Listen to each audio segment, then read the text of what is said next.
Pak.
minggu lalu, yaitu mengenai sensor. Pada slide yang ada yang bisa mengulang kembali menceritakan? Ya, silakan. Info dapat diartikan sebagai perangkat yang digunakan untuk mendeteksi penggunaan transmisi. Iya, ya. Jadi sensor itu digunakan untuk pengulang tenaga pada visi tertentu. Oke, selanjutnya ada lagi yang mau menambahin? Ya, silakan. Sensor analog, sensor digital, dan sensor aktif. Iya, ada berarti ada tiga ya. Yang pertama apa itu? Sensor analog, Iya. sensor digital, sensor aktif. Iya, ya. Jelas. Terima kasih pada anak sekalian karena masih ingat pelajaran kita minggu lalu. Jadi untuk pelajaran kita ini yaitu yang pertama tujuan pembelajaran ada dua yang mau kita selesaikan untuk hari ini sesuai dengan pelajaran yang mau kita tuntaskan. Yang pertama, ya peserta didik mampu menganalisis perkembangan teknologi jaringan dan berkomunikasi melalui sensor. Jadi artinya sensor ini sangat penting untuk kita pelajari. Dan selanjutnya peserta didik mampu mengevaluasi perkembangan teknologi pada teknik komputer melalui diskusi. Ya, nanti akan kita pembelajarannya ada nanti kita buat diskusi. Untuk selanjutnya nanti kita lanjutkan pembuatan daripada kelompok diskusi. Oke. Yang menjadi dasar pertanyaan kita, Pak, kenapa kita harus mempelajari ini? Kan? Itu apa sebenarnya pelajari ini? Jadi sebenarnya gunanya kita untuk mempelajari ini adalah memotivasi anak-anak itu fungsinya banyak itu untuk sensor ini. Artinya apalagi zaman sekarang kita enggak gagap terhadap teknologi, termasuk kalau kita nanti akan selanjutnya kita jelaskan bahwasanya kita misalkan kita di kota, di mall gitu, kan mau masuk mall tiba-tiba pintunya terbuka kita masuk, lewat kita tertutup kembali. Nah, itu kan biar nggak terjadi kegamangan dalam kehidupan kita. Jadi itulah fungsi pentingnya kita mempelajari sensor. Ada banyak sensor yang kita terapkan dalam kehidupan sehari-hari. Nah, nanti akan dilanjut. Selanjutnya masuklah kita ke jenis-jenis. Nah, contoh atau jenis-jenis sensor dalam kehidupan sehari-hari. Tentu kita banyak yang mau kita jelaskan. Jadi di sini ada Bapak buat di melalui site teleponnya. Jadi sensor itu, misalkan itu sensor infrared adalah sangat familiar, sangat umum digunakan. Ya, bisa kita menggunakan handphone. Jadi inframerah itu merupakan sensor berbasis cahaya, ya, berguna untuk mendeteksi kedekatan objek, ya kan, terutama penggunaan handphone pada saat ini. Nah, seperti ini ya, sensor infrared. Jadi seperti ini dia ada untuk sinyal ini. Kita kan tahu sekarang sinyal itu banyak, ada yang 4G, sekarang ada lagi yang 5G. Oke, jadi itulah untuk inframerah, ya kan? Inframerah itu bisa digambarkan, misalkan penggunaan apa? Remote control, baru termometer. Untuk kalau remote control, udah tahu kita ya, misalkan untuk penggunaan televisi, ya bisa ya. Lalu apa lagi? Untuk remote control, untuk main-mainan mobil-mobil itu, ya.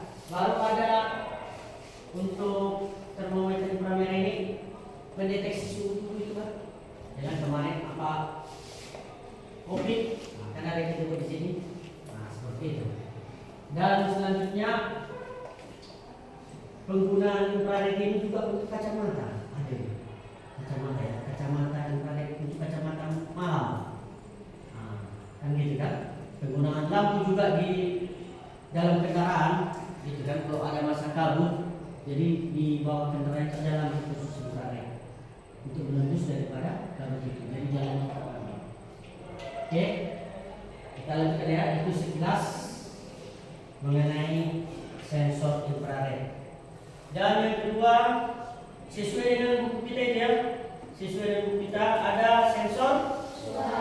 Iya, suara. Sensor suara ini yaitu tingkat amplitude pada volume akustik, ya, diubah menjadi tegangan, iya, tegangan listrik. Nah, proses ini menggunakan beberapa sirkuit, ya, yang di itu beberapa sirkuit ya. Jadi sirkuit itu berupa chip-chip yang digambar seperti ini, saya. Nah, jadi pada sirkuit microcontroller untuk menghasilkan sinyal output analog. Saya itu gambarannya. Oke. Jadi yang kalau kita mau memasangnya ini kita tinggal belinya di toko. Sudah jadi. Jadi kita nggak memprogram kembali. Ya. Selanjutnya ada sensor tekanan. Sensor tekanannya. Nah, ini banyak juga ini gambarannya untuk sensor tekanan ini, ya kan? Itu mengukur jumlah tekanan yang diterima oleh sensor. Prinsip kerjanya adalah mengubah tekanan mekanis suatu tekanan menjadi sinyal listrik yang menghasilkan sinyal output analog yang sebanding dengan jumlah tekanan yang dihasilkan. Nah, di sini ada beberapa contohnya. Ini 80 mA ada 84 sesuai dengan tekanannya.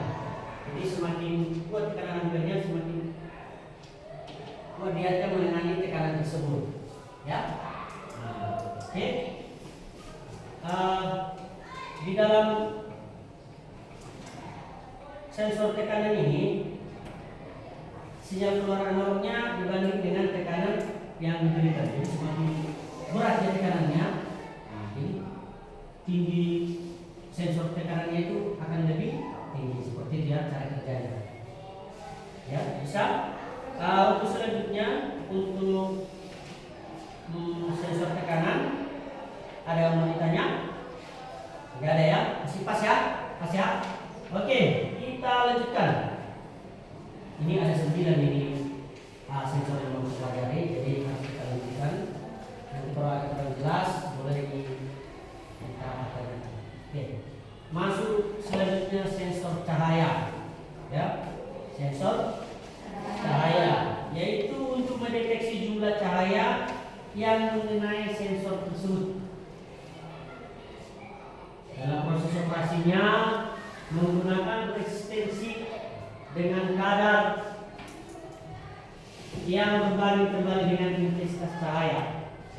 Jadi sederhananya resistensi pada sensor cahaya menurun apabila intensitas cahaya mengenai sensor meningkat. Begitu pula sebaliknya. Penjelasannya seperti ini. Sensor cahaya itu diserap, lalu disimpan dalam suatu wadah. Jadi kita penggunaannya sesuai dengan kita. Kalau makin boros kita menggunakan cahaya itu, ya cepat habis untuk penyimpanannya. Seperti dia, itu maksudnya daripada intensitas cahaya yang mengenai sensor meningkat. Begitu pula sebaliknya. Jadi kalau cahaya cepat datang dari terlalu jarak, cepat daripada respon cahaya itu melakukan sesuatu hal, dia langsung detek. Oke? Untuk sensor cahaya ada yang mau ditanyakan atau kurang jelas? Ada? Ya, silakan. Saya tahu sensor cahaya berfungsi untuk mendeteksi cahaya yang ada di sekitar kita. Contohnya panel surya. Yang mau saya tanya Pak, bagaimana cara kerja panel surya tersebut? Oh iya, betul. Bagus pertanyaannya. Pertanyaannya tadi gimana cara kerja panel surya tersebut? Oh iya, betul. Cara kerja panel surya. Jadi termasuk contoh dalam sensor cahaya itu panel surya. panel surya itu semacam apa dia dibuat? Pernah lihat yang di puskesmas? Nah, itu yang di tengah-tengah itu. Itulah panel surya. Untuk apa itu? Jadi sinar matahari dia disimpan dalam satu tempat. Itu nanti digunakan untuk sumber energi. Jadi prosesnya adalah panel surya itu perubahan energi cahaya matahari menjadi energi listrik. Seperti itu caranya. Perubahan energi cahaya menjadi energi listrik melalui proses yang dinamakan fotovoltaik, ya, fotovoltaik, ya, ini dia, fotovoltaik itu namanya, ya. Jadi perubahan cahaya ke energi listrik, nah itu dinamakan fotovoltaik, ya. Jadi ini kita pertanyaan yang bagus saja.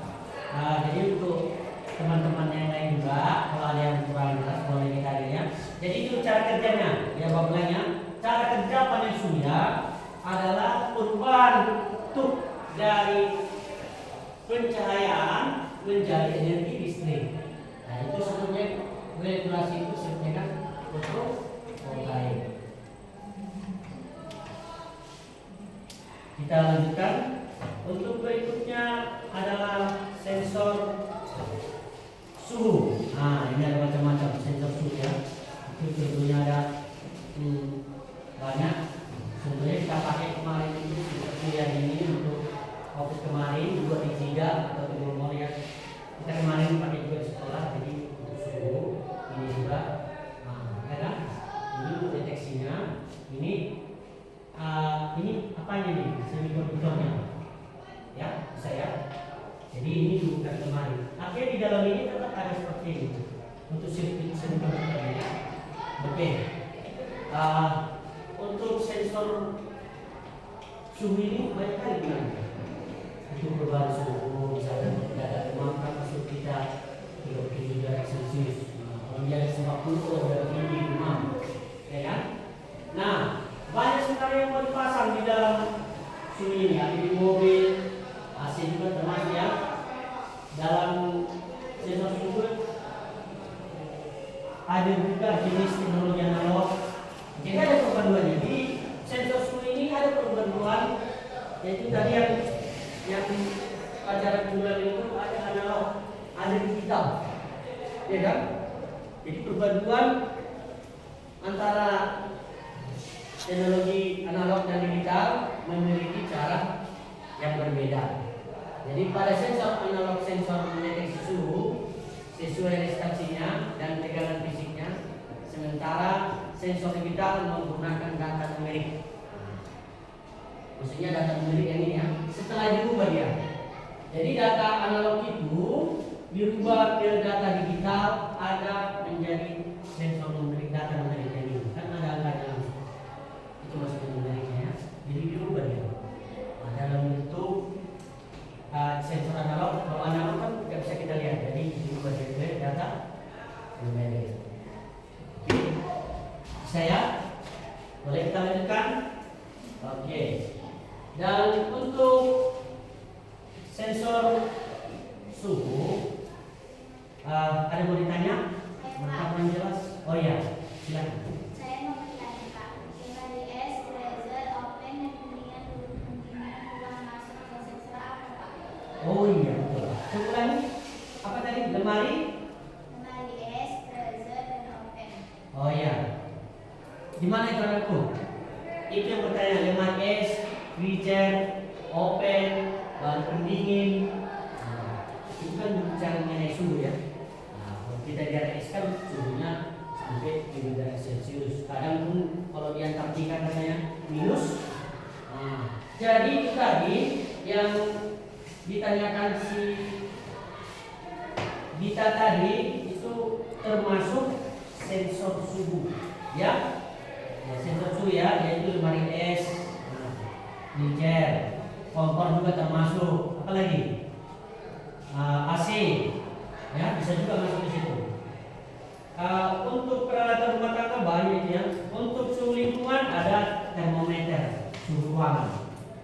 ya untuk di lingkungan itu tadi untuk beberapa alat peralatan rumah tangga yang ditanya tadi kan.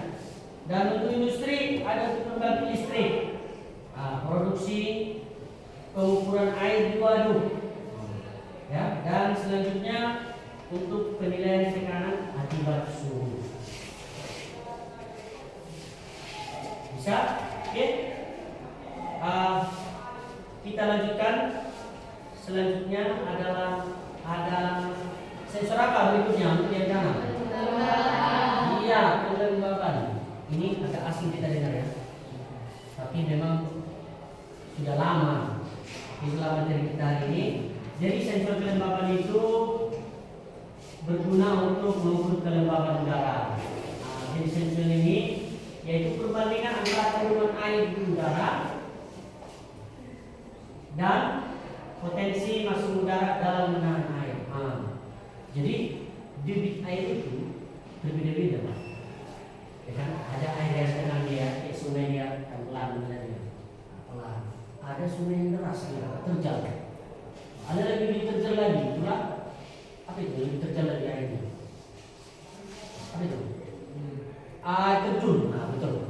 Air terjun seperti itu, ya. Jadi kecepatannya tinggi tertinggi, makanya pembangkit listrik tenaga air digunakanlah air terjun itu karena suhu sensor kelembabannya tinggi, ya. Jadi karena pengukuran kelembaban relatif menggunakan indikator suhu udara, ya bisa ya. Nah di sini contohnya dibuat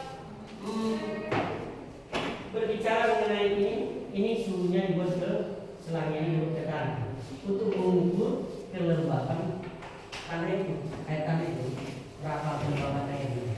Makanya untuk pertanian itu berkembang yaitu kemudian pH tanahnya, ya kan?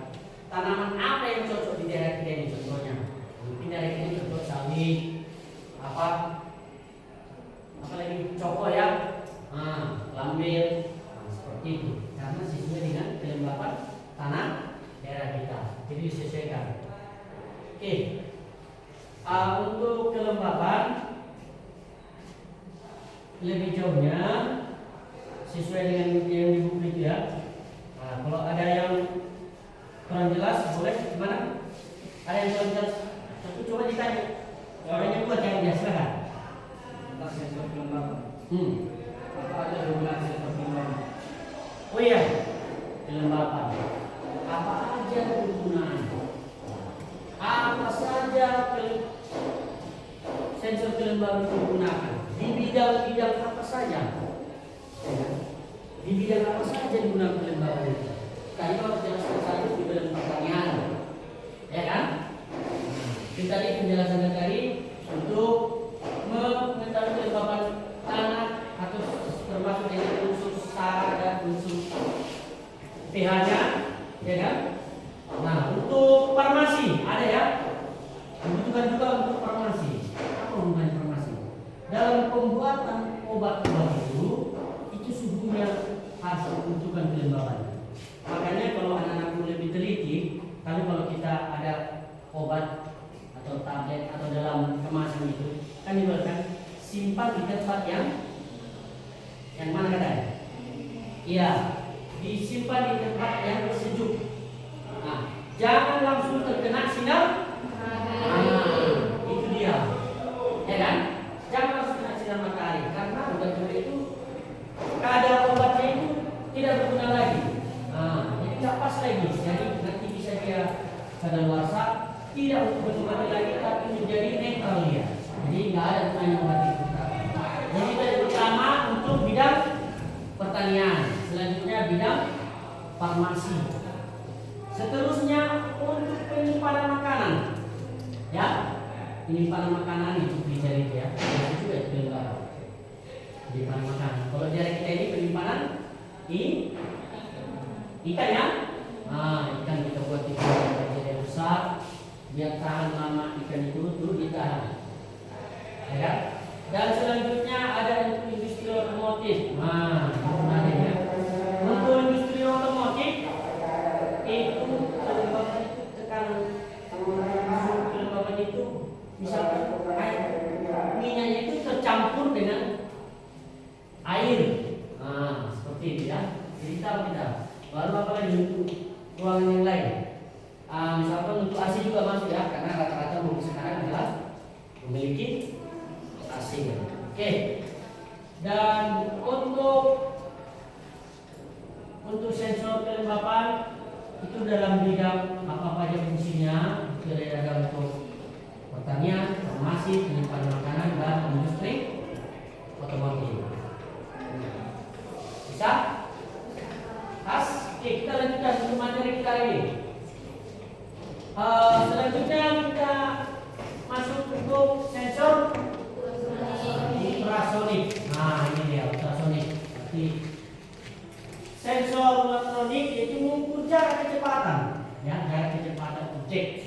Nah, jarak kecepatan objek. Nah, misalkan kalau kita bicara mengenai sensor juga di sini, kita berangkat dari sini. Nah, dia tahu. Nah, kita berada di sini, dia tahu. Misalkan jarak kita di sini 20 meter, langsung terdekat. Nah, kita bergerak kemari, dia tahu bahwasanya kita sudah di posisi 10 meter.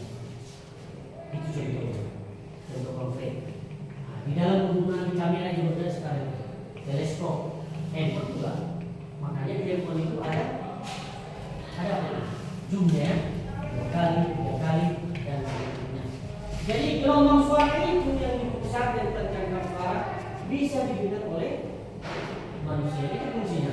Proses kerjanya itu frekuensi gelombang suara itu lebih besar daripada jangkauan suara yang didengar manusia.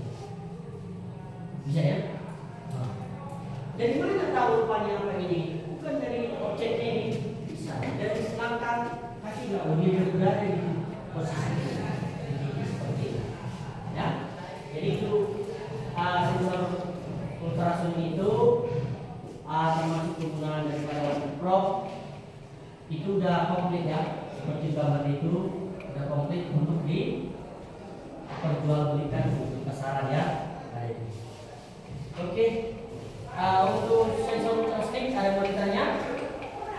Ada ya, karena cukup jelas ya, yaitu untuk gelombang itu lebih besar daripada jangkauan suara yang bisa didengar oleh manusia. Kita lanjutkan.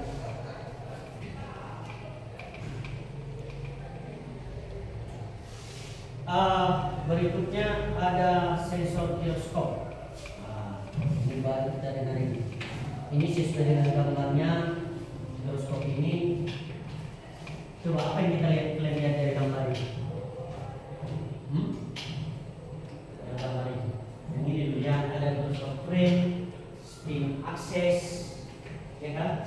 Gimbal dan throttle. Coba. Atau penyalahan rem atau seperti ini bisa. Coba lihat dulu gambar apa? Jadi sensor giroskop itu sebenarnya prinsip kerjanya gimana coba?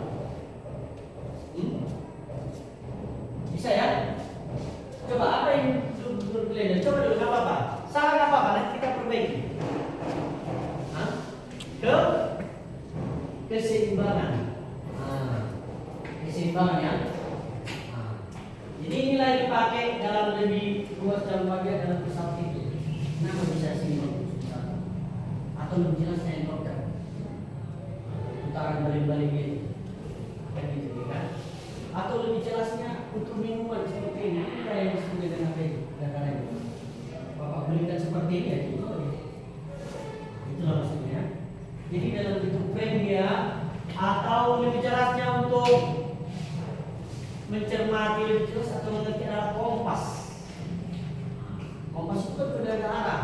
Misalkan kita ada untuk pelatihan pergantian itu, kita tahu di mana letak kita, sebelah utara, sebelah selatan, atau sebelah timur. Makanya ada posisi di mana kami posisi 10 derajat dari bintang timur, sebelah timur. Ya, ini penggunaan mikroskop ini.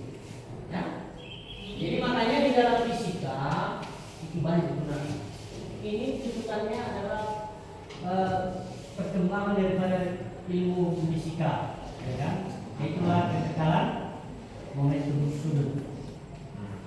Ya. Jadi giroskop itu adalah alat untuk mengukur, mempertahankan orientasi rotasi pada apa itu? Seperti tadi ya. Jadi tetap.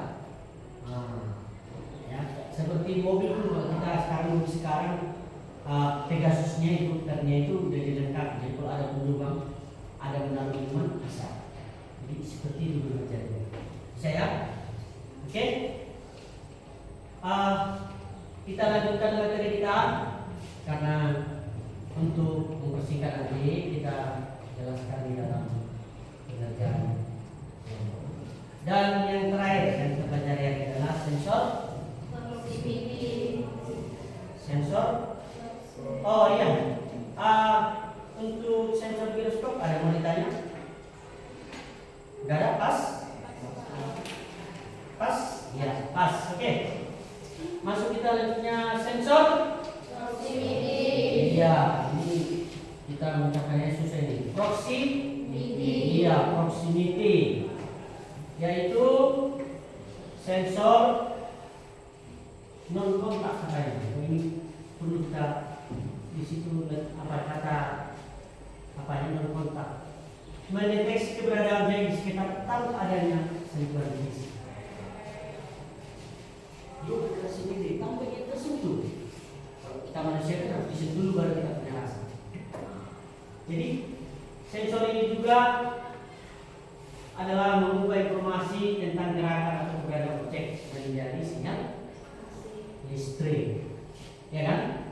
Ya, contohnya ya bisa berbeda ya. Ini menggunakan gabungan dia, bisa dia perpaduan antara seperti optik, ultrasonik, efek Hall, kapasitas dan teknik yang lain sebagainya kan. Jadi proximity sensor ini adalah banyak digunakan dalam kehidupan sehari-hari. Ya. Banyak digunakan dalam kehidupan sehari-hari, termasuk perangkat-perangkatnya dan kapasitasnya itu tadi. Di mana dia bisa mengubah informasi ini, dapat mengubah informasi gerakan menjadi sinyal listrik. Dapat mengubah informasi gerakan menjadi sinyal listrik. Dan untuk berikutnya sensor proximity di dalam penggunaan sehari-hari itu bisa kita lakukan untuk berikutnya yang pasti harus kita selesaikan. Untuk sensor proximity ada yang kurang jelas? Ada, Pak. Oh iya, silakan. Kalau boleh tahu Pak, apa saja contoh penggunaan sensor proximity dan kehidupan sehari-hari? Oh iya betul. Itu bagus ya. Jadi sebenarnya pertanyaan itu harus di dalam kehidupan sehari-hari, jadi kita nyata, biar tahu kita mengerti, ya kan?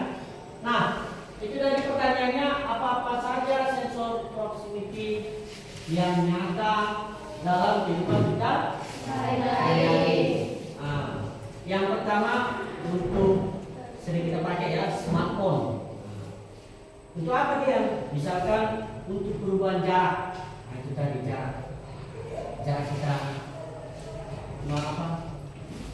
memandang kamera itu jarak ukuran ke kiri, seperti dia, dan meletakkannya di telinga.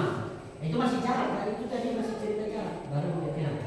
Kalau kita bunyi telepon, kan itu tadi kan ya, sensor kita dalam rangka akan mengubah informasi gerak atau suara menjadi sinyal listrik. Kita telepon, halo, ada jarak kan? Gak mungkin kita telepon, halo, pasti kita dengarkan, karena suara itu kita dengarkan oleh telinga dengan dekat kan, bisa. Baru suara kita, ya gimana kabarnya? Kan ada responnya. Tapi gimana kabarnya nggak harus seperti itu, karena suara kita itu masuk ke dalam sensor. Jadi sensor proximity sangat banyak digunakan dalam aplikasi smartphone atau handphone. Dan yang kedua untuk audio. Apa ini audio? Bisa dibayangkan? Audio ya apa? Headset sekarang yang Bluetooth ya. Kan kita ketahui ini nggak ada kadernya lagi, kita gunakan. Untuk audio itu menggunakan sensor proximity, ya. Itu penggunaan Bluetooth. untuk audio itu. Misalkan ini tadi, ini juga ya, Bluetooth ini kan, kita pasang ke laptopnya, ini apanya. Nah, jadi penggunaan itu melalui Bluetooth. Nah, ada sebagian melalui Wi-Fi jaringan. Dan selanjutnya untuk penggunaan dalam medis. Ini banyak penggunaan dalam medis, makanya proximity jangan dipakai untuk keluarga-keluarga, dipakai untuk ini, yaitu mendeteksi posisi pasien. Termasuk itu kalau dalam kesehatan scan, ya kan? Ya, bisa ya. Nanti scan misalkan kita ada batu-batu kita di scan, atau ada di dalam tubuh kita yang kurang enak itu di scan di dalam, bagian dalam itu di scan, ya. Itu dalam dia dalam medis, ya kan? Itu adalah scan. Saya lalu banyak posisi scan kan banyak. Misalkan dokter ini di mana dia bisa membedah? Itu bukan menurut si pasien itu kita, tapi monitor scan itu kita di mana posisi. Oke. Dan selanjutnya untuk ini juga sering dipakai untuk kursi roda.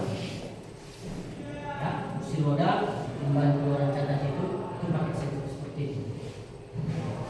Dan selanjutnya untuk mobil ya banyak juga ya, untuk mobil ketika mendeteksi sensor. Sekarang kecelakaan terbaru, mobil terbaru sekarang yang canggih, kalau kita ngantuk membawa mobil tersebut, kalau ada di depan objek atau mobil itu atau mobil yang lain, dia berhenti sendiri.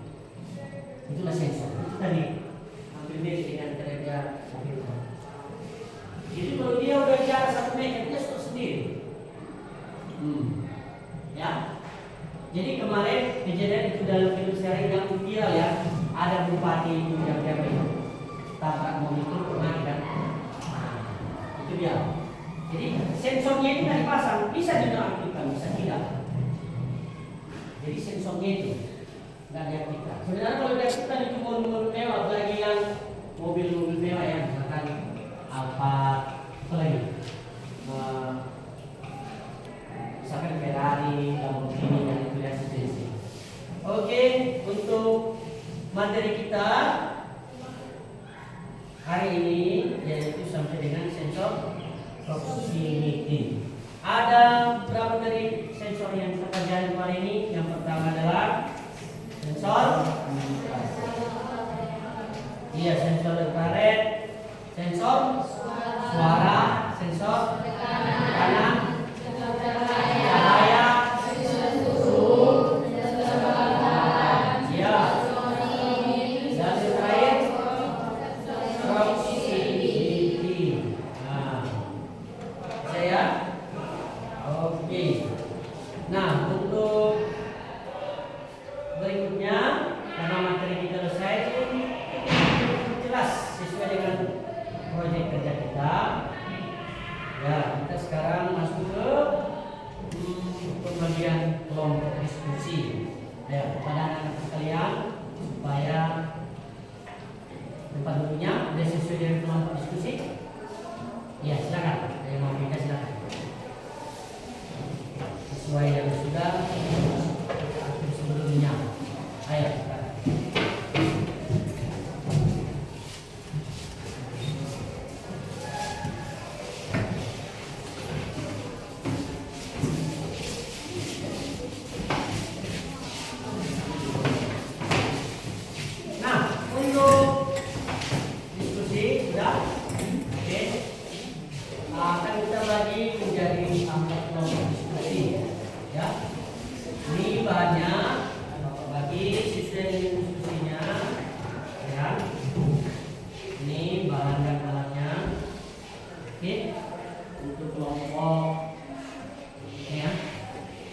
Disesuaikan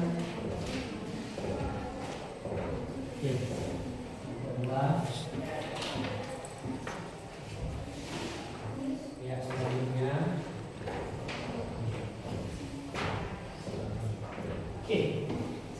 Nah, nanti ada penjelasannya untuk pengerjaan berikutnya, termasuk materi-materi di dalam.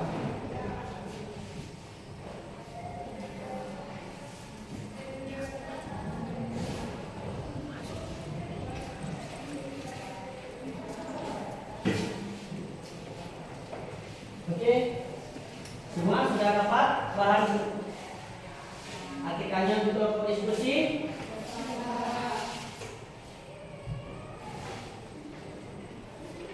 Dari pembahasan kita tadi mengenai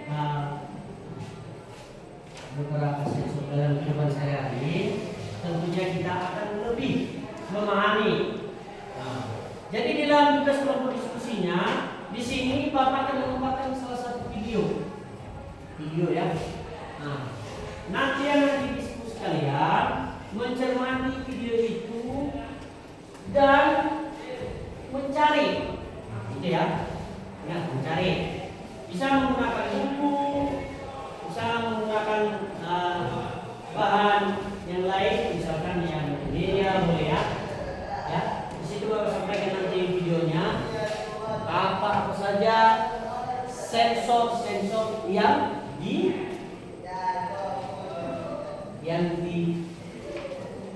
dipakai dalam video tersebut. Oke, seperti itu ya. Yang jelas, kalau ada yang jelas biar kita jelas ya. Pas. Boleh kita lanjutkan ya. Oke. Selanjutnya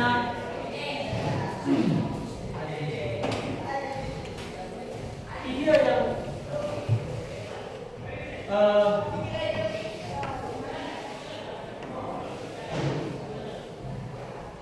jadi video yang kita sampaikan nanti akan memacu anak-anak sekalian. Jadi sebelum kita melanjutkan daripada video ini anak-anak sekalian sudah mulai mulai semangat, ya kan? Sudah mulai mana ada yang kurang fokus. Oke, untuk itu kita butuh semacam pemanasan atau ice breaking ya. Oke, kepada anak kami sekalian supaya berdiri di tempat yang sesuai. Di tempat yang sesuai. Ya. Oke, ini anak sekalian di situ. Nama di situ. Oke. Bukan, udah. Ini ya. Apa kalian? Ya. Nanti siapa yang salah akan Bapak kasih hadiah nanti. Sini kurang. Ayo. Jangan lapor saya, jangan salah. Sini lagi. Ayo. Sesuaikan ya. Jangan terlalu. Oke. Dikondisikan ya, dikondisikan. Oke. Dikondisikan ya. Untuk kita ini seperti biasa yang biasa. Jangan. Oke. Kita mulai ya. Untuk S-breakingnya Bapak perhatikan dulu. Lanjutannya dengan menyesuaikan. Bapak buat kepala, pundak, lutut kaki, kepala, pundak, lutut kaki. Ada yang bisa contoh apa? Tidak bisa dia? Yang kita lainkan dia seperti ini bisa ya? Bisa. Oke, boleh kita mulai. Oke, sebelumnya kita naikkan tangan di bawah yang seperti ini sampai ke atas. Tarik nafas. Lepaskan. Oke. Terima kasih pada anak-anak sekalian. Lanjut. Ya. Kita coba yang tadi ya. Ulang sekali lagi. Perhatikan. Kepala, pundak, lutut kaki, lihat. Aku sentuh. Saya. Oke. Sambil Bapak yang memperagakan kalian. Coba lagi ya. 1, 2, 3. Kepala, pundak, lutut kaki, kepala, pundak, lutut kaki. Oke, bisa? Bisa. Sekali lagi. Ayo, Bapak hanya Bapak yang menggerakkan biar tetap semangat. Oke, mulai. 1. Kepala, pundak, lutut kaki, kepala, pundak, lutut kaki. Oke, mantap. Dan selanjutnya ini untuk kelanjutan kita sekali ya. Sekarang untuk kefokusannya ya. Jadi kalau bilang kepala, dengarkan di sini pakai sebenarnya pelajaran kita adalah sensor suara, ya, bukan sensor suhu atau apa tadi, sentuh atau tekanan, enggak. Sensor suara. Dengarkan suara Bapak ya. Kalau Bapak bilang kepala, berarti yang dipegang ke kepala. Nanti yang tidak fokus, Bapak akan kasih hadiah. Oke, kita pakai sekarang sensor suara. Kita coba sekali. Pegang. Tutup. Oke. Nah, itu masih contohnya. Sekali lagi contohnya Bapak ya. Pegang. Tutup. Ada cara. Oke. Ya, itu masih contohnya. Oke, kita buat. Sekarang Bapak buat sama Bapak. Kita lanjutkan ya. Pegang kaki. Oke, bagus. Suara. Iya, maaf ya. Untuk selanjutnya adalah suara tapi jangan dilihat bawah. Nanti salah.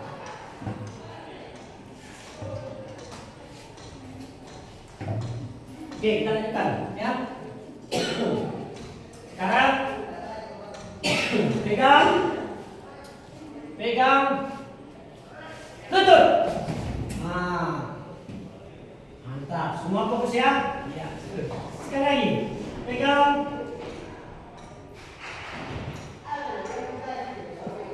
Dagu. Oke. Ini sudah kami kembali. Ya.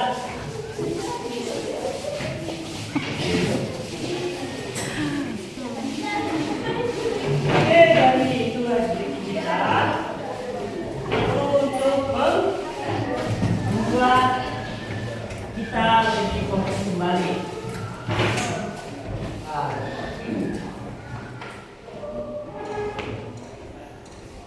Oke, nanti ditulis sensor apa aja yang digunakan.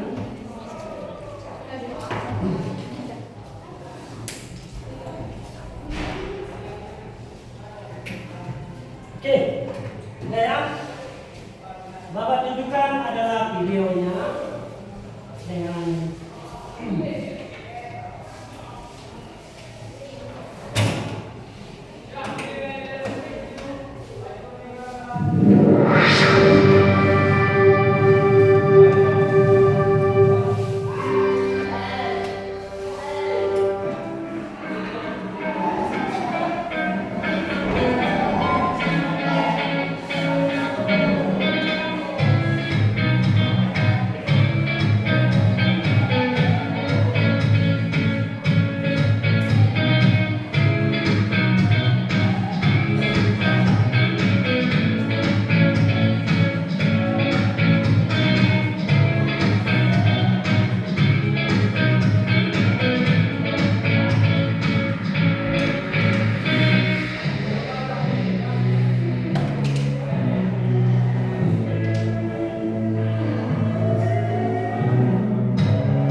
bagaimana tanggapan videonya?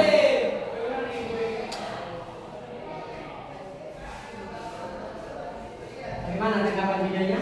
Sudah jelas belum? Atau diulangi kembali? Ulangi? Oke. Jadi intinya kita memperhatikannya dan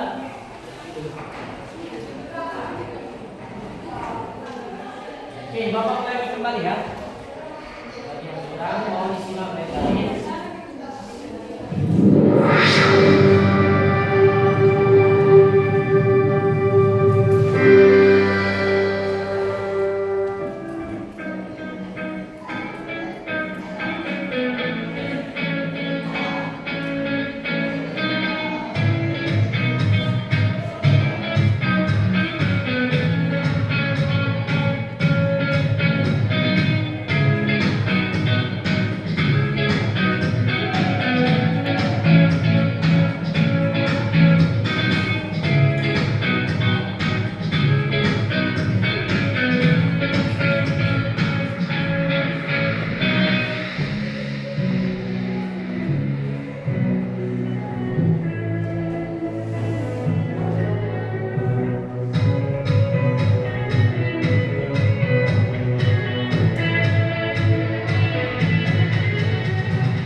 Jadi rancangan ya sesuai dengan kebutuhan.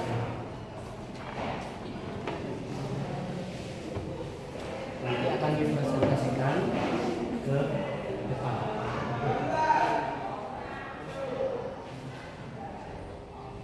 Beberapa waktu kasih untuk mengerjakan diskusi tersebut.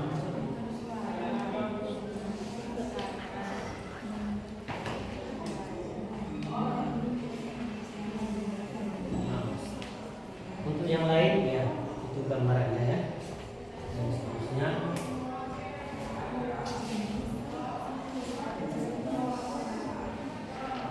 Oke, jadi yang lain, materi yang lain yang bisa diapakan untuk ya saya kelompok yang ini saya Pak. Nah, nanti akan kita buat dia sebisa mungkin sesuai dengan kebutuhannya.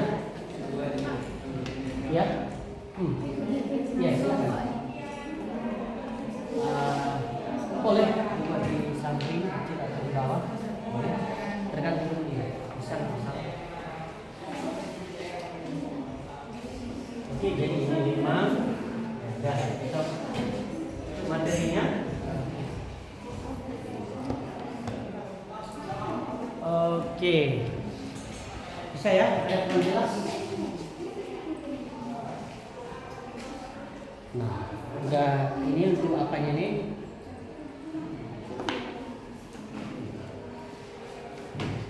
Nanti kalau ada yang kurang jelas ditanyakan sahabat ya. Oke, bisa. Kawannya juga ke ngasih apa bantuan atau pengertian, itu namanya teman sejawat, boleh kita lakukan.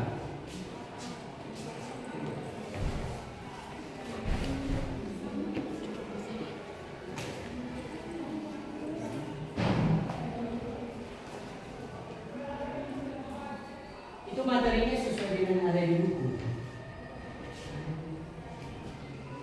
Ya.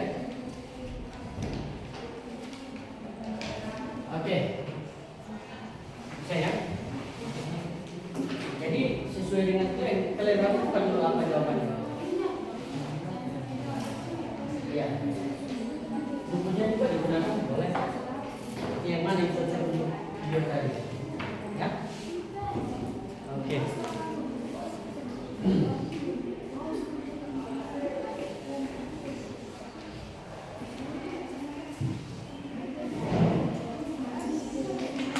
Jadi apanya sensornya yang dirangkum itu boleh beberapa sensor, bisa 3, bisa 4. Tapi yang kita sediakan sudah pelajaran kita berapa sensor tadi? Ada 9? Iya 9.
Untuk ke kelompoknya nanti akan menjabatannya. Misalkan kelompok kami sensor ini dibuat penjelasannya seperti itu. Secara singkat saja. Atau penjelasannya boleh dari buku, dari media yang lain boleh. Singkat-singkat saja. Karena sesuai pemaparan kita tadi, anak-anak sekalian sudah mengerti apa itu betul-betul sensor dalam kehidupan sehari-hari.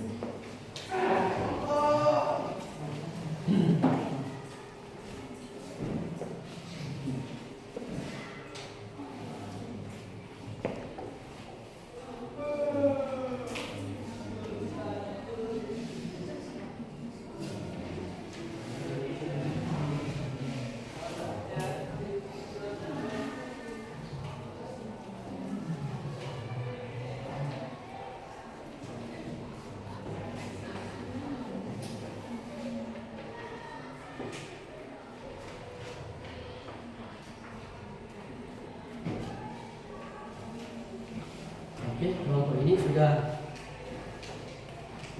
mulai untuk penjelasannya, untuk berikutnya ya juga sudah. Nanti tinggal melengkapi apa penjabaran daripada sensor tersebut, kenapa kita memilih sensor itu. Oke, mantap.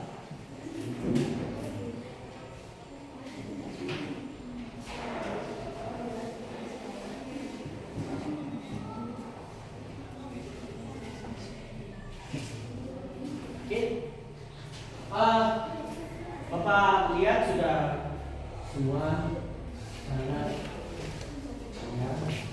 antusias mengerjakan itu. Ya, Bapak harapkan kalian semakin mengerti dan memahami. Sekarang itu penjelasan, ya, untuk mengkaji apa yang sudah kita pelajari tadi, untuk dilaksanakan dan membuat hasil kerjanya, ya, hasil kerja nyata yang dilakukan. Untuk itu kelompok ini kelompok 4. Bapak harapkan maju ke depan untuk mempresentasikan. Nah, jadi satu orang dia notelannya dan satu orang untuk membicarakan. Silakan maju ke depan. Ini paparkan sama Bapak ya. Nanti kalian di sini berbaris untuk memaparkan hasil kajian ya. Ya, silakan. Kelompok 4 supaya bersedia ke depan memaparkan apanya, kelompok kerja diskusinya. Mengharapkan kepada kelompok yang lain supaya menyimak hasil daripada kelompok 4. Ayo, silakan untuk persingkat waktu supaya seperti biasa kelompok dari kami akan mencoba memaparkan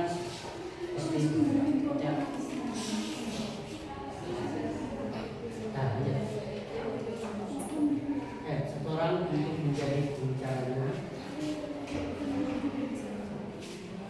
Agak diangkat. Nah, seperti juga bisa kalau mau melihat jalannya bisa.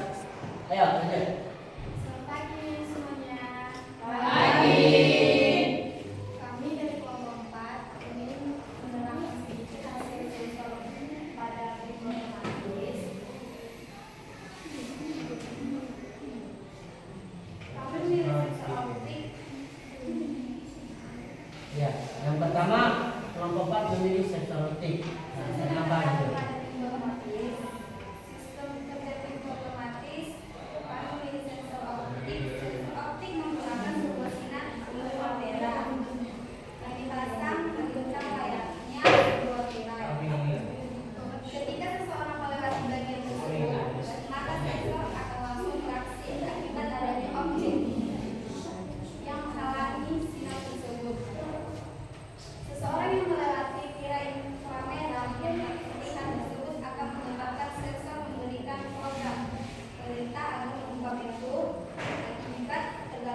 penjelasannya. Ya, lanjut. Apalagi pakai sensor apa lagi yang digunakan dalam pintu otomatis tersebut? Yang kedua, terdapat sensor gerakan pada pintu otomatis. Tak jauh berbeda dengan sensor optik. Sensor ini akan memancarkan gelombang mikro yang mampu mendeteksi objek yang berada di sekitar pintu. Jika ada objek ataupun seseorang yang berada di wilayahnya jangkauan, maka pintu akan otomatis terbuka. Nomor 3, sensor panas tubuh pada sistem pintu otomatis. Di sini diperlukan dari berbagai sensor sebelumnya. Sensor panas akan mereaksi akibat panjang gelombang yang dihasilkan dari panas tubuh manusia. Dengan kata lain, bila seseorang tidak bergerak atau dalam keadaan diam, maka sensor akan mengerti bahwa tidak ada energi panas yang dihasilkan karena suhunya sama dengan lingkungan sekitar. Namun, bila seseorang melakukan gerakan, maka akan cipta panas yang variasi dan akan secara otomatis membuka pintu. Sensor keempat, sensor tekanan. Mungkin bagi yang satu ini ada tidak pernah menyadari ketika tengah berjalan memasuki pintu sebuah mall, sensor tekanan biasanya diletakkan di bawah gesek kaki yang berada di depan pintu. Sensor akan membaca dan bereaksi terhadap berbagai tekanan dari sebuah objek ketika berada di atasnya. Yang terakhir, sensor jarak jauh. Berbeda dengan yang ada di mall, pintu ini membutuhkan pengendali jarak jauh yang secara manual dioperasikan oleh manusia untuk membuka atau menutup pintu. Contohnya seperti pintu garasi otomatis atau pintu pagar otomatis. Oke, jadi menurut kelompok 4 pada sensor apa-apa saja yang terdapat pada pintu otomatis dalam video yang disajikan tadi mengatakan bahwasanya orang itu menemukan, ya kan? Menemukan ada 5 sensor pada pintu otomatis tersebut, yang mana yang pertama tadi ada sensor optik, dan yang kedua ada sensor gerakan, dan yang ketiga sensor tekanan. Ada tadi tekanannya, ya tekanan ada, dan sensor panas dan sensor jarak jauh. Oke. Jadi ini menurut dari kelompok 4 bahwasanya yang ada sensor pada pintu otomatis tersebut memiliki 4 sensor. Itu tadi saya jelaskan beberapa penjelasan yang nyata ya terhadap sensor tersebut. Inilah kelompok 4. Kami mengucapkan terima kasih. Silakan duduk kembali. Ya, berikan aplaus untuk kelompok 4.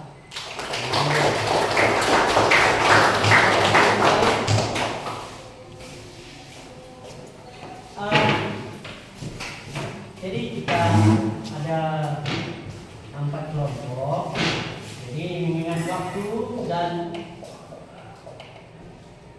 tempat yang disediakan, kita harus sesuai dengan waktu yang ada dengan 2 jam pelajaran itu. Siapa yang bersedia lagi untuk maju? Kelompok? Iya, kelompok 1. Mana kelompok 1? Iya, silakan. Ayo persilakan kelompok 1 supaya memaparkan penjelasan apa saja yang ada. Sensor yang ditemukan pada pintu otomatis tersebut. Oke, saya persilakan kelompok 1. Ingat seperti tadi, siapa penyaji, moderatornya. Oke, kelompok lain supaya melihat yang mana perbedaan yang dilakukan pada kelompok 1. Iya.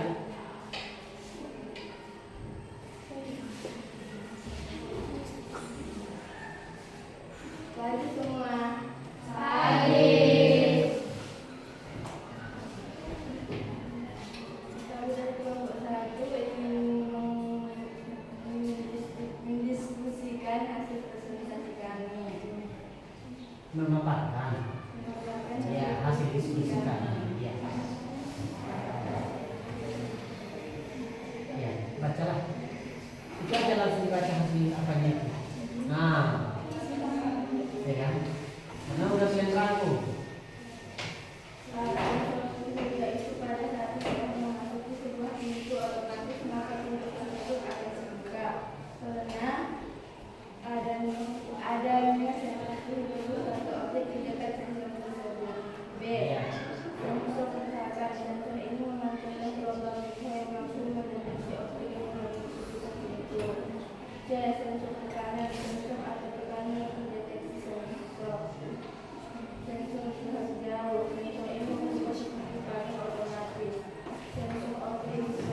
Kemudian kelompok lain, ya kan? Nah, inilah hasil daripada kelompok 1, yaitu Ramadhani, Novita, Dahlia dan Bambang. Ya, jadi hampir mirip seperti yang tadi ya, cuma cakupannya lebih luas dan kalau ada perbedaan jawaban itu hal yang lumrah ya, karena memang sudut pandangnya berbeda-beda. Tapi memang di dalam penjelasan pemaparan orang ini memang ada dalam sensor pintu otomatis tersebut. Nah, jadi terima kasih kepada kelompok 1 yang telah memaparkan hasil kelompok diskusinya. Oke, untuk kelompok 1 kita berikan aplaus.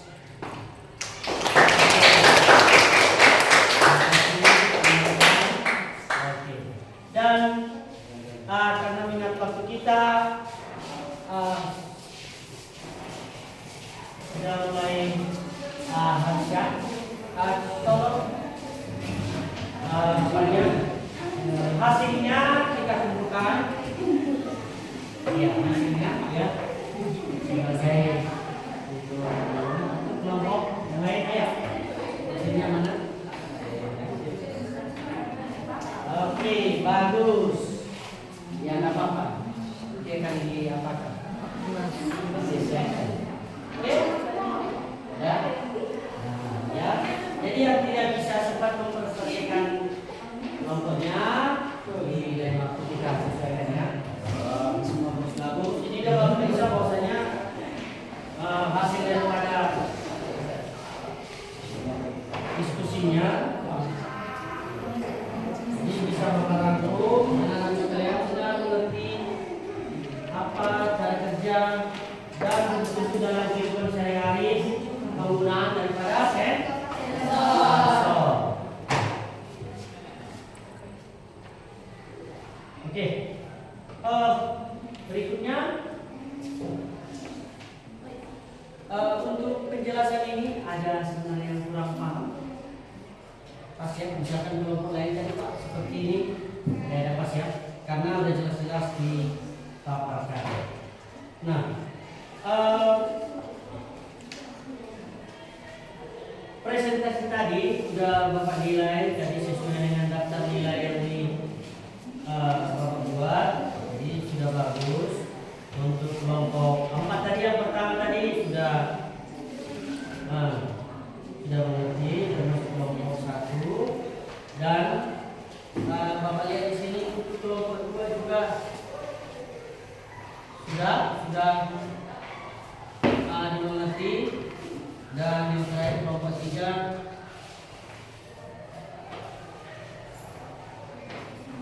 pemaparannya menggunakan tabel sesuai dengan prosedur dan indikator yang ada yang digunakan. Oke, jadi setelah Bapak rangkum bahwasanya kesimpulan diskusi ini adalah sesuatu yang dimengerti anak-anakku. Untuk itu kesimpulannya adalah banyaknya ragam atau alat yang digunakan pada saat ini dengan menggunakan sensor. Jadi pada saat ini atau kekinian ini bahwasanya penggunaan sensor itu berlaku pada setiap hari yang kita gunakan. Tanpa kita sadari itu sangat berguna, membantu, ya kan, meringankan atau memeriksa apa yang terjadi dalam kehidupan sekitar kita. Ya, jadi banyak sekali jenis sensor itu, kita tinggal memilah yang mana yang cocok untuk kebutuhan kita. Ada 9 tadi ya, mulai dari sensor cahaya, sensor suhu, sensor apa lagi? Proximity, sensor ultrasonik. Nah, ya, jadi ada gambarnya. Kalau ada kurang jelasnya lagi, itu banyak di media sosial apa aja cakupannya untuk sensor-sensor tersebut. Oke? Saya. Nah, selanjutnya sensor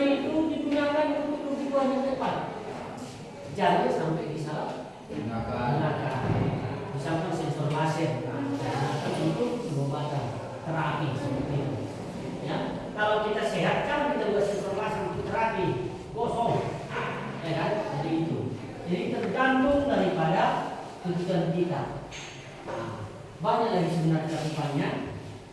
Untuk itu kita lebih dalam boleh dibaca-baca selanjutnya bahwasanya sensor itu banyak kegunaan, ya, yang nyata.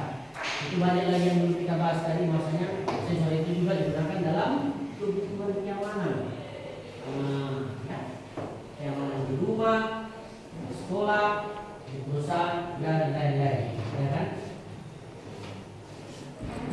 Jadi untuk itu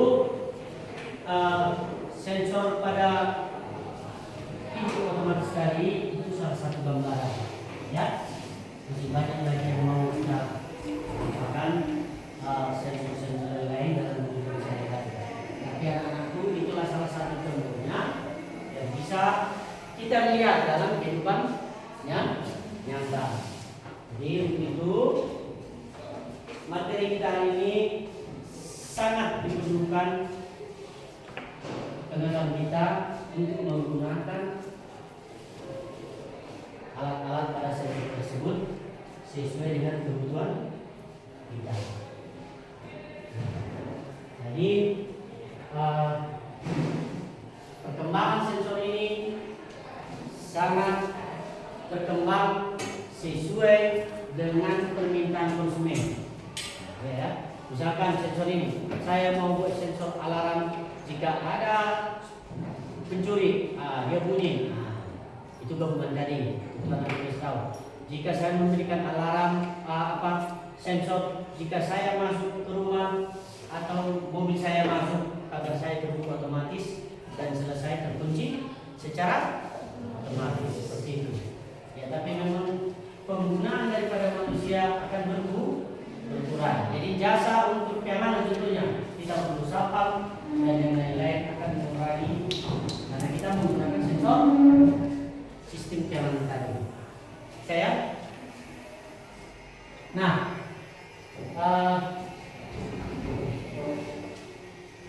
untuk kesimpulannya tadi, kalau kurang apa kita lanjutkan. Untuk tugasnya, tugas daripada tugasnya anak di rumah sebagai PR tentu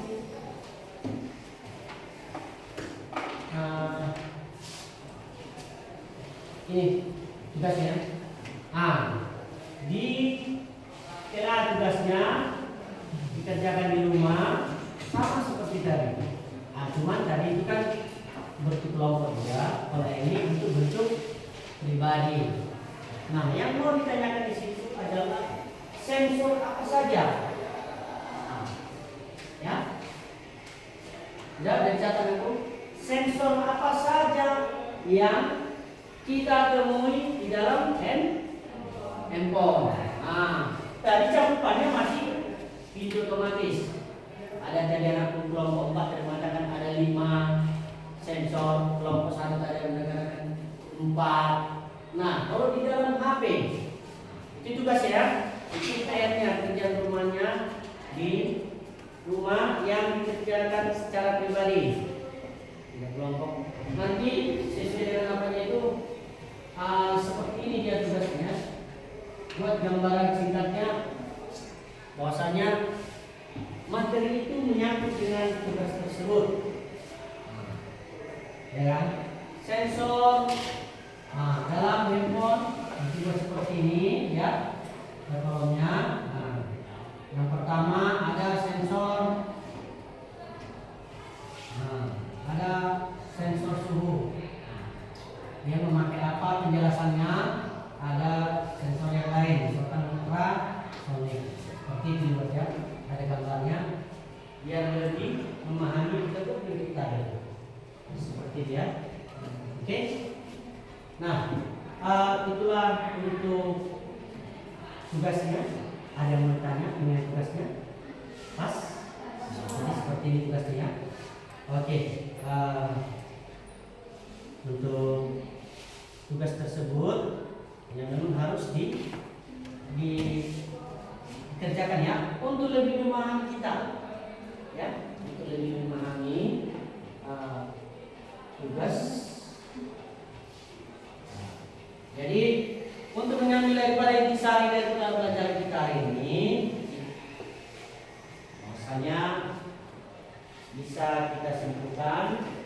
bahwasanya penggunaan, ya, penggunaan,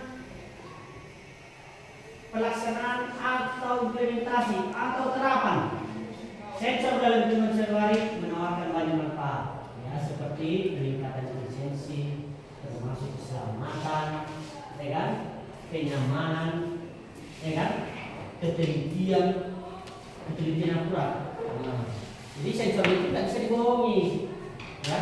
Jadi hasilnya itu valid, ya, valid, tidak ragu-ragu. Jadi baru untuk berbagai aplikasi, mulai dari elektronik, untuk industri, ya kan, tadi masuk industri pertanian, farmasi, ya kan.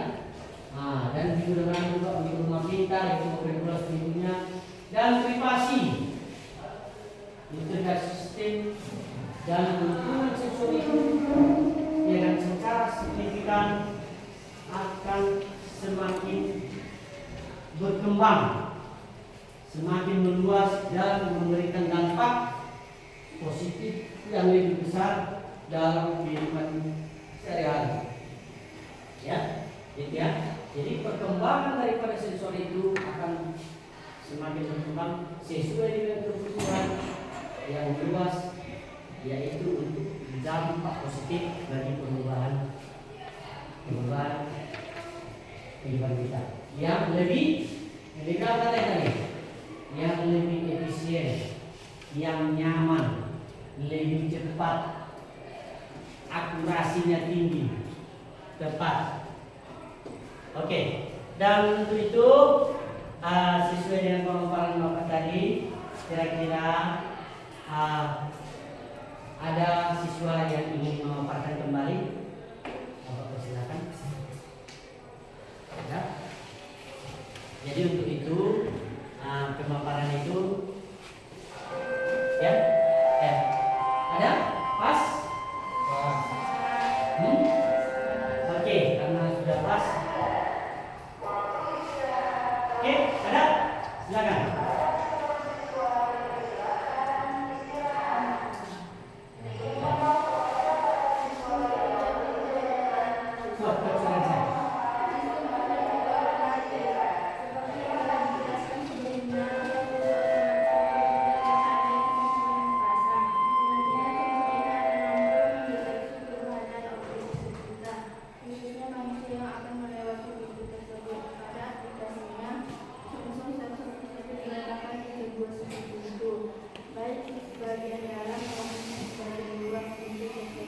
Iya, oke. Untuk salah satu kesimpulan yang dibuat anak sekalian itu sudah mencakup semua daripada sensor tadi, ya kan? Ya, dia memaparkan penggunaan daripada sensor kecilnya, penggunaan sensor dalam sensor otomatis tadi kita teruskan. Ada lagi? Iya, silakan. Buat cara saya, buat, ayo. Sensor sangat penting dalam kehidupan kita sehari-hari. Iya, itu aja. Ya, pentingnya di mana? Di semua aspek, ya. Oke. Ya, itu dia singkat juga dia sangat jelas. Jadi, bahwasanya sensor itu tidak luput, harus kita bahas, kita lakukan, dan memang kita pergunakan dalam kehidupan sehari-hari. Oke. Nah, ada pun kesimpulan yang diberikan dari teman itu bahwasanya itulah keadaan sebenarnya di mana penggunaan sensor itu sangat dibutuhkan di sekarang. Oke. Jadi untuk menyudahi daripada pembelajaran kita ini, kita harus tetap semangat menutup semua supaya pelajarannya kita seperti biasa harus berdoa. Oke, jadi Bapak pimpin doa dimulai.